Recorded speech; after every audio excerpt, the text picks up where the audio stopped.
Hello everybody, it's Max McAllister back with another Cycle with Max video. Today I'm going to show you how to repair your chain roadside if you should have the chain break for some reason while you're out riding your bike. Now, let me preface this by saying a well-maintained drivetrain is virtually unlikely to break the chain. The modern chains are very reliable and very high quality. So as long as you are properly maintaining your bike and checking it for wear, you're likely to never experience a broken chain. Most of the time when you ride by and see somebody with a broken chain, it'll be somebody with a poorly maintained bike that's neglected it. Now, one other primary cause of chains breaking or failing can be an accident where people are unaware that their derailleur has been hit or banged or bent over.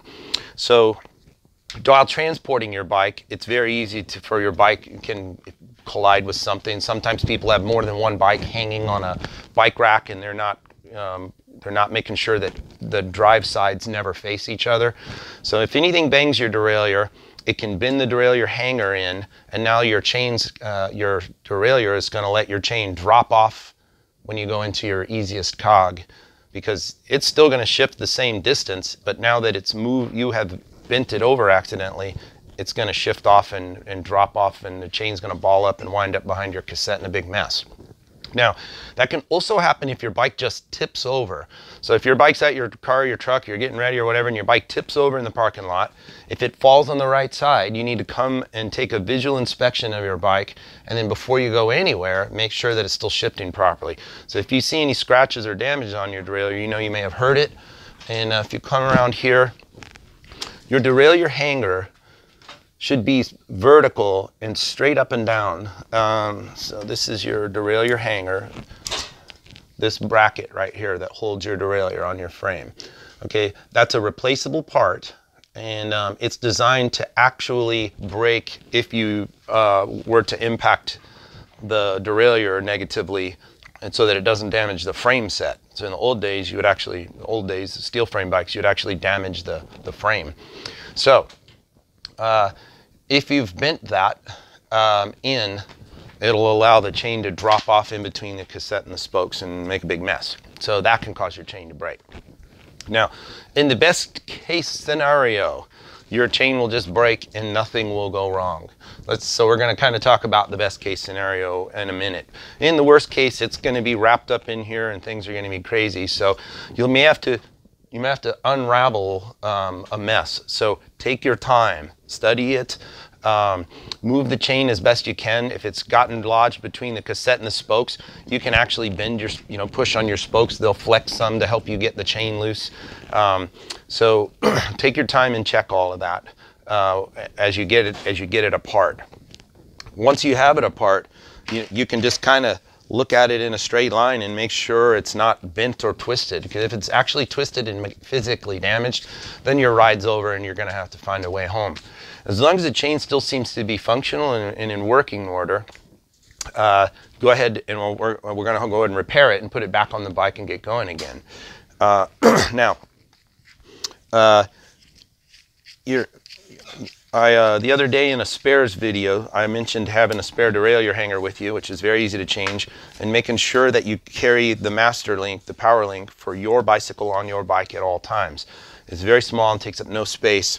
Now, you may not have a chain breaker with you, but lots of people in a group ride, somebody will have a chain breaker. But you can get a chain breaker on a multi-tool that's not too big or cumbersome. This is there's a couple of ones here. This is a pretty big heavy-duty tool from Two Peak, and here's a little smaller, more compact tool from Specialized. And so what you're going to find when you have a broken chain is one end of the chain is going to look like this, okay? It's going to have two plates open, hanging out. The other end is going to be an inner plate with the holes in it, with a hole in it, all right? And what will have happened is this chains will have split off of the outer plates will have split off the bushing like this, and they'll be splayed open in some way. All right. In order to install a power link, we need two ends that look like this. Okay. Well, we've got this now. So what we're going to do is break that off of there. Break the two, push the pin out, and knock those 2 plates off. So back the tool out so that the pin is back. You'll see there's a guide there that you lay the chain on, and we're going to push that pin out. Now this isn't easy, but again, this is a roadside tool, not a shop duty tool, so it's hard. You're going to have to bear down kind of thing to get it to go. So if you're a lady and you don't have strong hands, you may just have to call over a friend who's got a stronger hand to do it. So it's not easy with this. But so there you go. We push the pin out, the 2 plates fall off. Now what I have is 2 ends, and now I can install my power link as I demonstrated in another video on chain maintenance. You'll put the power link together, overlap the 2 halves. You'll get the power link onto the top side of the drive line, anywhere on the top side of the drive line, anywhere up here is fine. You pull the rear brake on the bicycle, smack the crankset or push on the crankset. That force will snap the chain link together without any tool whatsoever. And then you're back on and then you're ready to roll.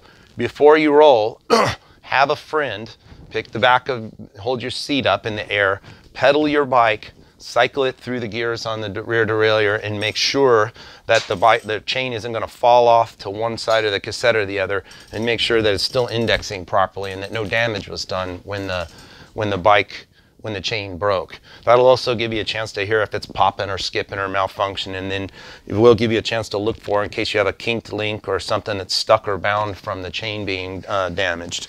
So, and then put your stuff up and get back on the road. 2 things with this. This isn't a quick repair. So this isn't the kind of thing I personally would ever ask a group to wait for me on. Hopefully I'd find somebody who had a tool who was willing to ride with me, and I would, because I always have my cell phone and know how to get back to my car, I would let a group go. I wouldn't ask 20 cyclists to wait on me while I made this level of a repair. So this is not a fix a flat thing. This is something that's far more involved. So, but can be done easily. Just takes more time than is reasonable to ask your friends to wait. And I think that's all. What was I gonna say? Oh, I can't think of anything else. All right, so that's it, fixing your chain roadside, and hope that helps you, and hopefully you never have to deal with it, but if you do, maybe now you'll know. Don't forget to subscribe to my channel.